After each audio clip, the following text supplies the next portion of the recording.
Shen Yuan dan Fu Yingzi hanya melihat pria penguntit itu pergi dengan ekspresi kasihan.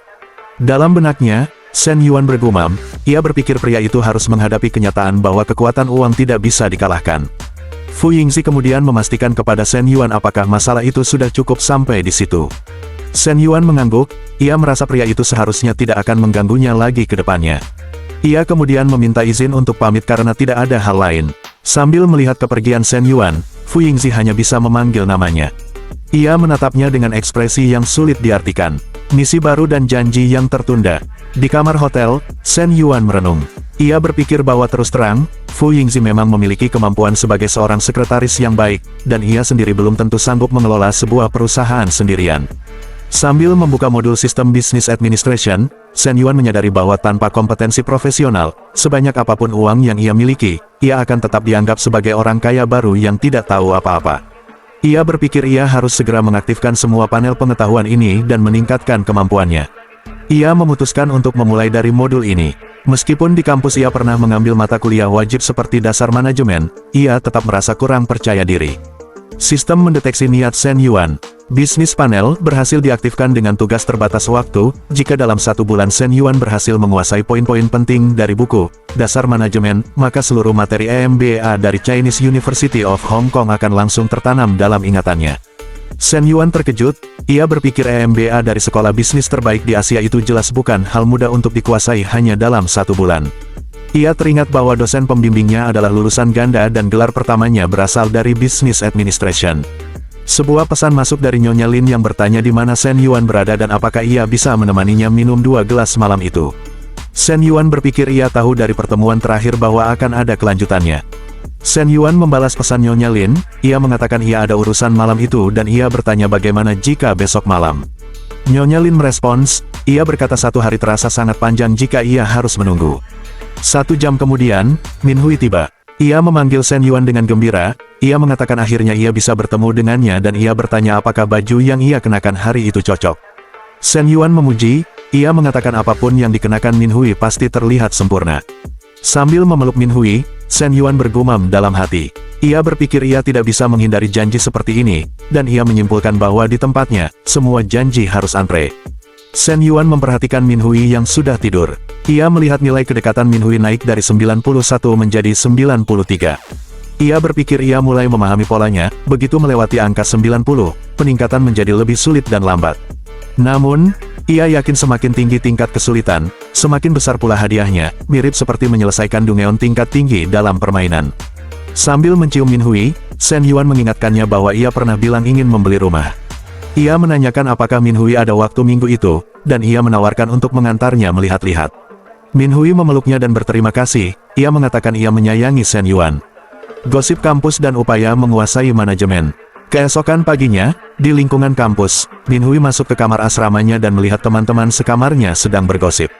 Salah satu temannya bertanya apakah Min Hui sudah melihat poster yang mempromosikan entrepreneurship best, dan apakah benar ada mahasiswa yang berinvestasi di sana. Teman yang lain tidak percaya. Ia mengatakan mahasiswa kaya di sekolah itu hanya tahu menggunakan uang orang tua untuk bersenang-senang. Ia merasa tidak mungkin mereka tertarik untuk berinvestasi. Mereka skeptis, mereka mengatakan mereka ragu ada mahasiswa yang sekeren itu di kampus mereka, dan mereka merasa itu tidak mungkin jika anak konglomerat miliaran kuliah di sana. Teman dekat Min Hui ingin sekali bicara, tetapi ia merasa harus menahan diri. Min Hui membenarkan, ia mengatakan Shen Yuan belum mengizinkan mereka bicara soal itu. Teman dekat Min Hui mengungkapkan kebingungannya terhadap tujuan Shen Yuan. Ia berkata itu seperti memakai jubah emas tetapi berjalan dalam kegelapan. Ia memuji keberuntungan Min Hui yang bisa menjalin hubungan dengan pria sekaliber Shen Yuan. Ia kemudian bertanya apakah Min Hui bisa menanyakan kepada Shen Yuan apakah ia membutuhkan asisten pribadi atau pelayan, karena ia sudah lelah berjuang sendiri. Min Hui bertanya balik apakah maksudnya adalah asisten rumah tangga yang tinggal bersama. Teman dekatnya kesal, ia bertanya apakah Min Hui mengira ia ingin menjadi simpanan. Ia meralat bahwa meskipun ia mau, Shen Yuan tidak mungkin meliriknya. Sambil menarik baju Min Hui, teman dekatnya menggoda. Ia mengatakan hanya Min Hui yang bisa. Ia membayangkan bahwa Shen Yuan pasti sangat puas dengannya semalam. Min Hui menyuruhnya untuk tidak bicara sembarangan. Teman dekatnya mendesak Min Hui untuk mengakui bahwa ia benar. Min Hui hanya bisa mengomel, ia mengatakan temannya itu menyebalkan. Sementara itu, di sisi lain kampus, seorang wanita berambut pendek bertanya kepada Yuping apakah ia sudah melihat beritanya, tentang adanya mahasiswa yang berinvestasi 10 juta ke entrepreneurship base. Yuping menjawab ia sudah lihat, tetapi ia mengatakan ia bukan orang bodoh dan tidak semua rumor layak dipercaya. Wanita itu mengatakan ia juga berpikir begitu. Namun, ia mengatakan karena investasinya 10 juta, kekayaannya pasti di atas 100 juta. Ia menambahkan bahwa jika kampus itu benar-benar memiliki mahasiswa sekaya itu, ia bahkan rela mengejarnya. Yuping mencibir. Ia mengatakan itu hanya mimpi, karena orang sekaya itu tidak akan tertarik pada wanita itu. Wanita itu membalas, ia mengatakan jika ada yang benar-benar mengeluarkan uang sebanyak itu pasti sudah viral dari kemarin. Ia merasa aneh karena 10 juta bukanlah uang receh. Ia bertanya-tanya jika bukan untuk pamer, apa motif orang itu. Yuping setuju. Ia membandingkan dengan Shen Yuan. Ia mengatakan begitu Shen Yuan memegang sedikit uang, ia langsung pamer sana-sini, memacari banyak wanita, bahkan membuka kafe untuk wanita dewasa. Wanita berambut pendek itu membenarkan.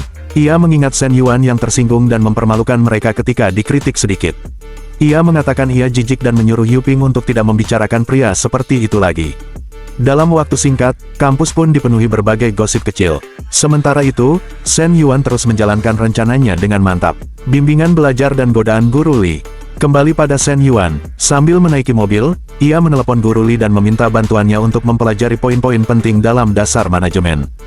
Guru Li mencurigai Shen Yuan, ia bertanya apakah Shen Yuan merencanakan sesuatu lagi. Shen Yuan meyakinkan, ia mengatakan kali ini ia sungguh ingin belajar dengan serius. Guru Li akhirnya setuju. Shen Yuan mengatakan ia akan segera tiba di rumah Guru Li. Guru Li terkejut. Ia bertanya apakah Shen Yuan tidak berniat macam-macam lagi. Shen Yuan tertawa dan menjawab bahwa Guru Li tahu sendiri seperti apa dirinya, tetapi ia berjanji tidak akan bertindak seenaknya. Guru Li terdiam, dan Shen Yuan menyuruhnya untuk tenang. Di depan pintu rumah Guru Li membuka sedikit pintu. Ia mengatakan sebelum masuk, Shen Yuan harus berjanji satu hal, jangan ulangi apa yang terjadi terakhir kali. Shen Yuan langsung berjanji. Guru Li bertanya apakah Shen Yuan yakin. Dengan mata yang meyakinkan, Shen Yuan menjawab ia sangat yakin. Guru Li akhirnya mempersilakan Shen Yuan masuk. Di ruang tamu, Guru Li menunjukkan buku dasar manajemen yang ia gunakan saat kuliah. Ia menjelaskan bahwa ia sudah menandai poin penting di 3 bab pertama. Guru Li mengatakan bahwa materi seperti itu memang harus dihafalkan, tetapi ia menambahkan bahwa jika bisa dikaitkan langsung dengan praktik nyata, itu akan lebih mudah diingat. Shen Yuan setuju dan mengatakan ia akan mulai menghafal sekarang. Setelah satu sesi belajar serius berlalu, Guru Li kebingungan. Ia bertanya mengapa Shen Yuan diam dan terus menatapnya. Ia menyuruhnya menatap bukunya, bukan dirinya. Shen Yuan tersenyum dan menjawab bahwa tidak ada buku yang bisa menyaingi paras Guru Li. Dengan wajah memerah, Guru Li protes. Ia bertanya apakah Shen Yuan tidak mengatakan ia datang untuk belajar. Sambil mendekat, Shen Yuan menjawab bahwa ia memang datang untuk belajar, tetapi sekaligus ingin menjadikannya kekasihnya. Ia bertanya apakah ada yang saling bertentangan. Guru Li berdiri dan memalingkan wajahnya. Ia mengatakan omongan Shen Yuan sungguh keterlaluan. Shen Yuan memeluk Guru Li dari belakang. Ia mengatakan ia sangat serius. Guru Li meminta Shen Yuan untuk melepaskannya. Ia mengingatkan bahwa adiknya sedang tidur di kamar sebelah. Shen Yuan menjawab bahwa itu justru bagus, karena mereka bisa langsung mengumumkan hubungan mereka. Guru Li menolak. Ia mengatakan ia belum mengiyakan Shen Yuan. Sambil mencium Guru Li, Shen Yuan mengatakan, tapi kau akan mengiyakan cepat atau lambat. Guru Li, yang nyaris pasrah, berpikir bahwa laki-laki memang semua sama saja. Ia mengingat Shen Yuan yang berjanji sebelum masuk, namun baru satu sesi ia sudah berubah. Guru Li memohon. Ia mengatakan itu tidak boleh dan bagian yang dimaksud Shen Yuan sama sekali tidak boleh dilakukan. Tiba-tiba, Li Meng, adik Guru Li, keluar dari kamarnya dan membuka pintu. Ia terkejut melihat Shen Yuan dan Guru Li sedang bermesraan di sofa. Li Meng terkejut, ia bertanya-tanya mengapa kakaknya dan Shen Yuan langsung melakukan hal seperti itu di sofa tanpa berusaha menghindar sedikitpun. Ia bingung, sejak kapan kakaknya menjadi seberani itu. Li Meng dengan cepat kembali masuk ke kamar dan langsung menutup pintunya. Guru Li kaget. Ia memarahi Shen Yuan, ia mengatakan semua dilihat oleh adiknya. Shen Yuan dengan santai menjawab bahwa cepat atau lambat Li Meng pasti akan tahu juga. Ia mengatakan bukankah lebih baik memberitahunya lebih awal. Guru Li marah dan menyebut Shen Yuan menyebalkan. Guru Li memprotes. Ia mengatakan ia bahkan belum menyetujui untuk menjadi pacar Shen Yuan. Ia mengeluh bahwa sekarang ia akan kesulitan menjelaskannya kepada adiknya. Shen Yuan bertanya apakah Guru Li menyukainya. Guru Li terdiam. Dalam benaknya, Guru Li mengakui bahwa jika harus jujur, memang ada sedikit perasaan. Namun, ia memikirkan status mereka sebagai guru dan murid. Shen Yuan melihat panel status. Ia berpikir nilai kedekatan Guru Li meningkat 2 poin, tetapi masih tergolong rendah.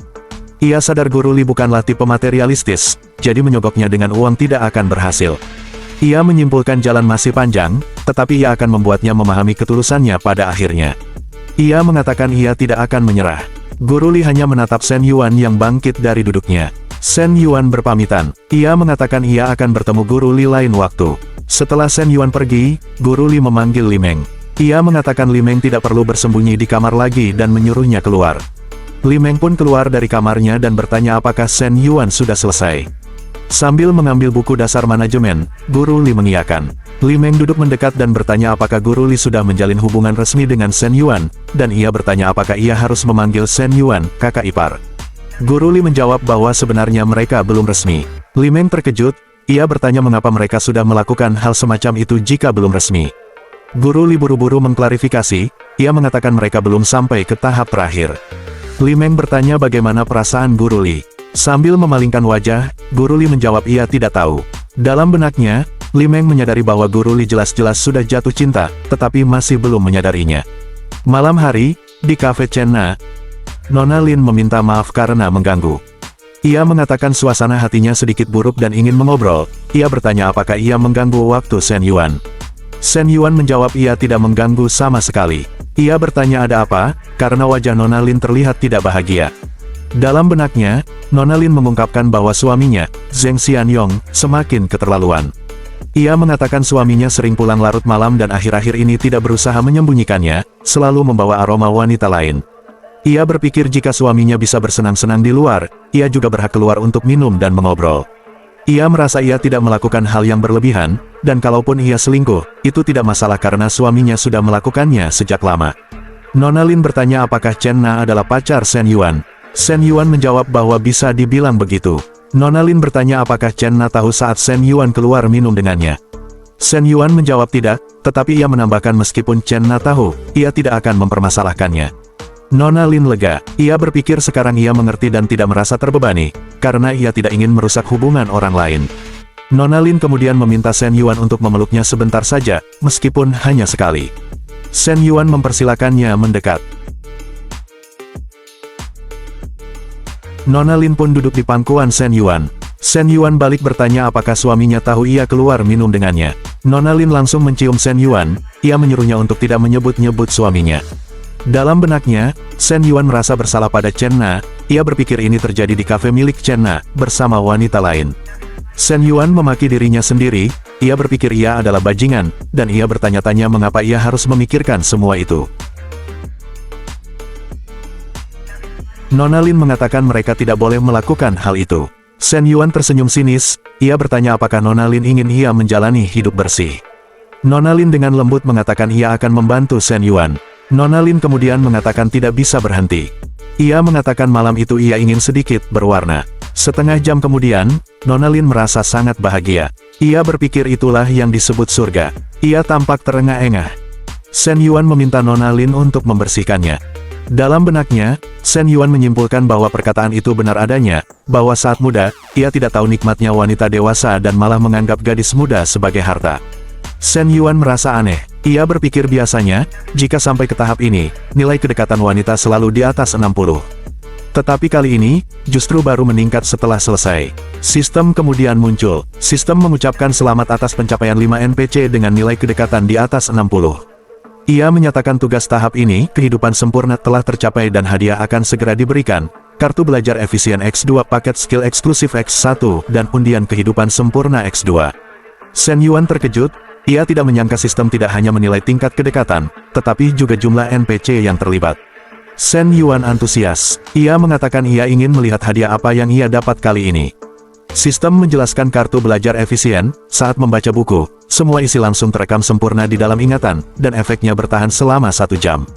Shen Yuan senang, ia merasa itu adalah kartu yang sangat berguna karena selama ini ia menghafal materi terlalu lambat. Ia berpikir dengan kartu ini, ia bisa menyelesaikan misi manajemen bisnis hanya dalam beberapa jam. Sistem menjelaskan undian kehidupan sempurna, berisi kemungkinan mendapatkan berbagai jenis kartu, poin atribut, barang fisik, properti, bahkan uang tunai. Shen Yuan memuji sistem itu. Ia merasa ia bisa mendapatkan hadiah yang lebih mengguncang, dan ia bergurau bahwa jika ia bisa mendapatkan, adik besar juga boleh. Nona Lin mengatakan Shen Yuan terlihat sangat senang. Ia mengatakan perasaan antar manusia memang bisa saling terhubung. Ia mengungkapkan bahwa setengah jam tadi, ia juga sangat bahagia. Ia mengatakan itu adalah kebahagiaan yang belum pernah ia rasakan sebelumnya. Nona Lin berpamitan. Ia mengatakan ia juga harus pulang, dan ia berkata lain kali mereka akan melanjutkan. Shen Yuan terkejut dengan kata-kata, lain kali. Ia bertanya-tanya apakah Nona Lin berniat menjadikannya sesuatu yang berkelanjutan. Pagi hari, Shen Yuan sedang memegang ponselnya dan membaca tangkapan layar komentar dari internet yang dikirim oleh Fu Yingxi.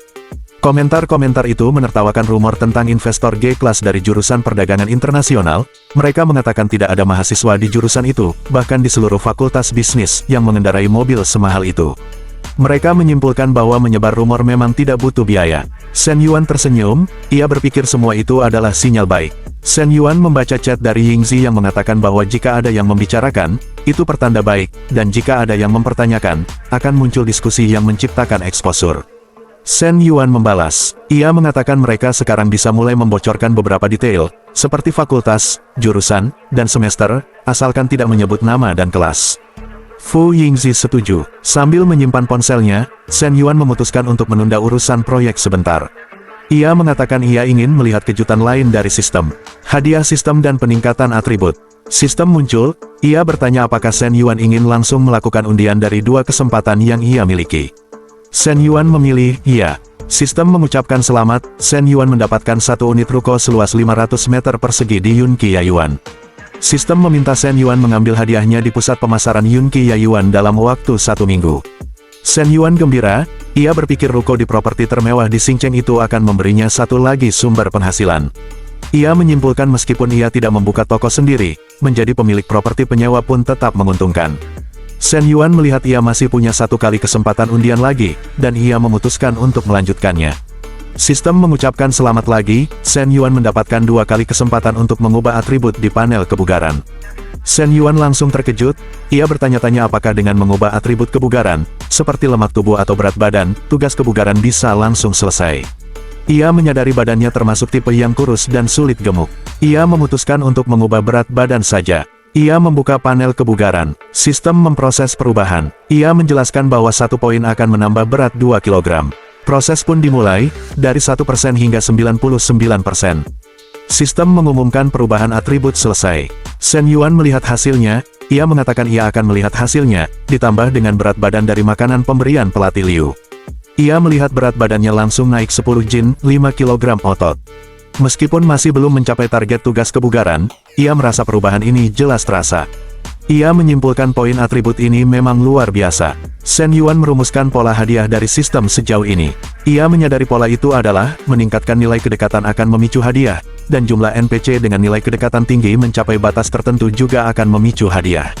Ia menyimpulkan bahwa artinya, ia harus terus memperluas daftar NPC. Shen Yuan memutuskan untuk menggunakan kartu belajar efisien. Ia berpikir awalnya ia ingin mendekatkan diri dengan pembimbingnya sambil belajar, jadi sekarang adalah waktu yang tepat untuk menggunakan kartu itu. Ia merasa dengan begitu, ia akan punya lebih banyak topik obrolan dengan pembimbingnya. Beberapa hari berikutnya berlalu dengan Shen Yuan berlatih kebugaran dan belajar intensif. Selama waktu ini, Shen Yuan membelikan Chen Na sebuah MC-20, dan ia sendiri kini memiliki sebuah G63. Pengungkapan mengejutkan di kampus. Di kampus, spanduk bertuliskan, gaya elegan tapi penuh kepalsuan, terlihat. Sekelompok mahasiswa membicarakan rumor tersebut. Mereka mengatakan ada yang bilang investor dari inkubator bisnis itu berasal dari jurusan perdagangan internasional, fakultas bisnis, dan mobilnya G-Class. Mereka setuju dengan komentar bahwa menyebar rumor memang tidak butuh biaya. Mereka mengatakan di seluruh kampus tidak ada yang seperti itu karena mobil sekelas G-Class harganya 3 juta yuan. Mereka menyimpulkan bahwa orang yang bisa membeli mobil semahal itu tidak mungkin kuliah di universitas swasta sekelas mereka, dan mereka memutuskan lebih baik ikut pameran rekrutmen saja. Mereka menambahkan bahwa perusahaan yang ikut pameran kerja di kampus mereka juga hanya perusahaan kecil menengah lokal Xincheng. Pada hari Jumat, di aula kecil kampus, Yuping bertanya kepada seorang kakak tingkat yang memiliki perusahaan mengapa ia tetap ikut pameran kerja. Kakak tingkat itu menjelaskan bahwa ia ingin belajar strategi dan pengalaman dari perusahaan lain. Ia menambahkan bahwa memimpin perusahaan tidak boleh stagnan dan harus selalu beradaptasi dengan zaman. Teman Yuping bertanya apakah ia boleh magang di perusahaan kakak tingkat itu jika ia belum mendapat tempat magang. Kakak tingkat itu mengizinkan. Ia mengatakan jika mereka tertarik, silakan kirim lamaran dan ia akan membantu menyampaikannya. Yuping dan temannya mengucapkan terima kasih banyak. Kakak tingkat itu kemudian menawarkan kepada adik-adik tingkat lainnya untuk mencoba mengirim lamaran ke perusahaannya jika belum mendapat tempat magang. Ia berjanji ia akan memperhatikan mereka sebaik mungkin karena mereka satu alma mater. 3 teman Shen Yuan marah. Mereka mengatakan kakak tingkat itu datang ke pameran bukan untuk rekrutmen, tetapi untuk pamer dan mencari pacar. Mereka menyebutnya bajingan yang sok keren dan sengaja menjatuhkan mereka. Salah satu dari mereka berharap Laosan ada di sana untuk menyiram kepala pria itu dengan air tahu basi. Teman Yuping membela kakak tingkat itu. Ia mengatakan kemampuannya kuat dan orangnya rendah hati, tidak seperti Shen Yuan yang bisanya hanya membuka kafe dan mengejar wanita matang. Ia membandingkan pemilik kafe dengan pemilik perusahaan. Ia mengatakan itu ibarat langit dan bumi. Ia menyebut Shen Yuan picik dan murahan. Yuping menyuruh temannya untuk tidak menyebut Shen Yuan lagi. Ia mengatakan setelah sikap Shen Yuan waktu itu, ia benar-benar kehilangan respek. Kakak tingkat itu kemudian mengajak Yuping untuk makan malam bersama setelah pameran. Yuping setuju dengan senang hati.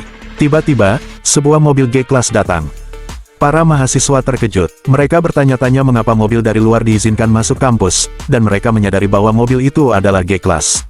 Yuping terkejut. Ia ingat bahwa mobil itu sedang ramai dibicarakan, dan ia mengingat bahwa mahasiswa yang menginvestasikan 10 juta untuk inkubator bisnis juga disebut-sebut naik G-Class. Teman Yuping dengan antusias mengatakan jika Sultan itu benar-benar mahasiswa kampus mereka, ia jauh lebih layak diperjuangkan daripada kakak tingkat yang tadi. Yuping setuju. Ia berpikir jika ia bisa kenalan dengan pria itu, ia akan membatalkan makan malam dengan kakak tingkat itu. Dari dalam mobil G-Class, Shen Yuan memanggil teman-temannya, Lao Huang dan Lao Chao. Ia mengajak mereka naik mobilnya untuk kembali ke asrama. Yuping dan temannya terkejut. Mereka menyadari Shen Yuan lah yang menyetir, dan mereka teriak bahwa Sultan yang mereka bicarakan itu ternyata Shen Yuan. Salah satu teman Shen Yuan menangis. Ia mengatakan Shen Yuan datang, muncul dengan G-Class-nya. Ia menyebutnya bajingan karena muncul di waktu yang sangat tepat. Teman Shen Yuan yang menangis itu terkejut melihat Tian Yuping menghampiri mobil Shen Yuan. Sambil menempelkan wajahnya ke kaca mobil, Yuping menyangkal. Ia tidak percaya itu Shen Yuan, ia yakin pasti ada orang lain, dan Shen Yuan hanya supirnya. Teman Shen Yuan berbaju coklat menegur Yuping. Ia bertanya mengapa Yuping mengintip. Teman Shen Yuan berbaju biru menyuruh Yuping minggir karena mereka mau naik mobil. Dalam benaknya, teman Yuping terkejut. Ia tidak menyangka orang sekaya itu ada di sekitarnya, dan ia sama sekali tidak menyadarinya. Teman Yuping bertanya kepada Yuping apakah Shen Yuan akan menerima permintaan maaf mereka. Yuping menjawab ia tidak tahu. Kabar bahwa pria pemilik G-Class itu adalah Shen Yuan langsung menyebar di seluruh kampus dan menjadi pembicaraan heboh, terutama di asrama wanita. Seorang mahasiswi mengatakan sudah cukup, dan targetnya mulai sekarang hanya Shen Yuan. Mahasiswi lain setuju. Ia berpendapat jika pemilik mobil itu adalah pria tua, mungkin banyak yang ragu. Tetapi Shen Yuan adalah cowok muda 21 tahun, tinggi, dan tampan, jadi tidak perlu banyak berpikir, mereka harus langsung mendekatinya. Salah satu mahasiswi mengatakan sudah mendapatkan akun WeChat Shen Yuan, dan ia akan menggodanya. Temannya bertanya apakah ia sudah punya pacar. Ia menjawab itu tidak masalah, jika Shen Yuan mau dengannya, pacarnya sekarang akan langsung menjadi mantan dan ia berharap pacarnya itu pergi sejauh mungkin. Di sisi lain, Long Jinghan memanggil Kak Yingzi, Fu Yingzi. Fu Yingzi membalas, ia bertanya apakah juniornya, Jinghan, mencarinya. Long Jinghan bertanya apakah Fu Yingzi sedang bekerja sama dengan Shen Yuan di inkubator bisnis, dan ia bertanya apakah Fu Yingzi bisa mengenalkannya. Fu Yingzi terkejut. Ia mengingatkan Long Jinghan masih mahasiswa tahun kedua. Ia menyarankan agar Long Jinghan fokus mengambil alih radio kampus dan menjadi ketua berikutnya, dan ia bertanya mengapa ia tiba-tiba tertarik pada bisnis. Long Jinghan menjawab bahwa mencari kerja sekarang susah, jadi ia merasa harus siap-siap dari awal. Dalam benaknya, Fu Yingzi hampir saja percaya dengan alasan itu. Ia mengakui bahwa adik tingkat Jinghan, yang dikenal dengan julukan Xiao Long Nu, memiliki tinggi 168 cm, bentuk tubuh proporsional, wajah cantik dan elegan. Ia berpikir Long Jinghan sebenarnya sangat cocok untuk menjadi pasangan Shen Yuan. Fu Yingzi tiba-tiba terkejut dengan pikirannya sendiri. Ia bertanya-tanya mengapa ia malah merasa seperti Kasim yang sedang memilihkan selir untuk kaisar. Ia berseru, "Astaga,